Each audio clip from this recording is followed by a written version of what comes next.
Oh, hello there. I didn't hear you come in. Welcome to Book Club, where tonight we shall be reading let's build my drink. Chapter 2 of Pride and Prejudice and also Zombies. In the last chapter, some people argued about marrying off their daughters and also the concern they have with zombies in Hertfordshire. And now on to Chapter 2. Chapter 2. Mr. Bennet was among the earliest of those who waited on Mr. Bingley. He had always intended to visit him, though to the last always assuring his wife that he should not go. Until the evening after the visit was paid, she had no knowledge of it. It was then disclosed in the following manner. Observing his second daughter employed in carving the Bennet crest in the handle of a new sword, he suddenly addressed her with, I hope Mr. Bingley will like it, Lizzie. We are not in a way to know what Mr. Bingley likes, said her mother resentfully, since we are not to visit. But you forget, Mamma, said Elizabeth, that we shall meet him at the next ball.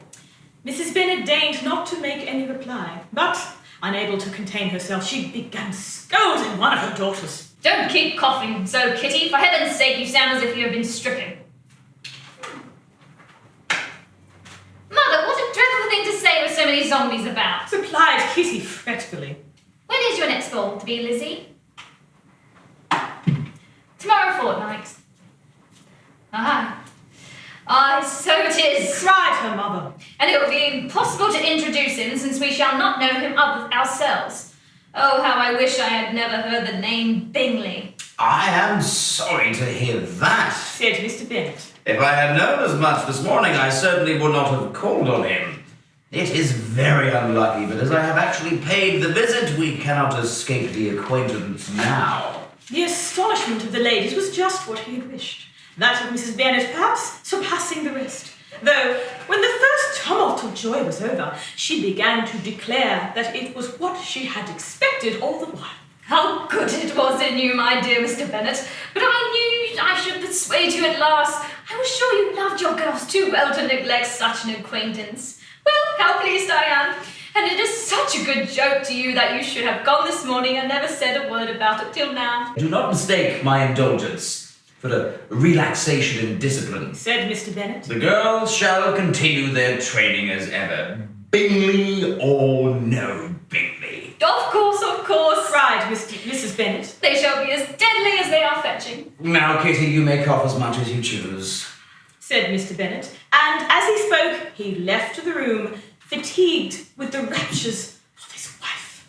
What an excellent father you have, girls, said she when the door was shut. Such joys are scarce since the good Lord saw fit to shut the gates of hell and doom the dead to walk among us. Lydia, my love, though you are the youngest, I dare say Mr. Bingley will dance with you at the next ball. Oh, said Lydia stoutly. I am not afraid for that. I am the youngest. I am also the most proficient in the art of tempting the other sex. The rest of the evening was spent in conjecturing how soon Mr. Bingley would return to Mr. Bennet's visit, and determining when they should ask him to dinner. Hello. Book Club is created by book lovers for book lovers. If you are one of those book lovers, then please like, share, subscribe, hit the notifications bell and all that YouTubey jazz that you're meant to do. And of course, in the comments below, let us know what book you would like us to do our gobbledygook to. And maybe we'll do it, maybe we won't, but we probably will. So, Biggles out.